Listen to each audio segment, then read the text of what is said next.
Buenos días, vecinos, vecinas de Torrebaja y amigos. Lo primero que quiero deciros es que ha sido un honor estar al frente del ayuntamiento durante los últimos 4 años, el pueblo en el que he nacido. Asimismo, quiero dar las gracias a todos los que nos han votado en estas elecciones.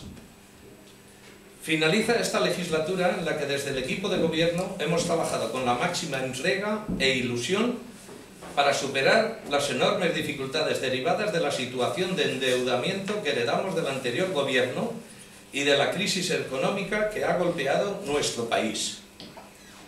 Siempre he dicho que un alcalde debe ser útil para su pueblo y con ese objetivo se ha trabajado. Quiero dar la bienvenida al nuevo alcalde, Manolo, y su corporación, y desearles una buena legislatura.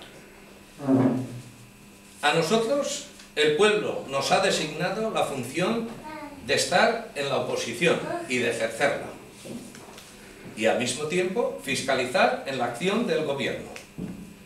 Encontraréis una oposición colaboradora y leal, pero asimismo taxativa en el cumplimiento de la ley y de la aplicación de los principios de equidad e igualdad. Mucha suerte y muchísimas gracias a todos.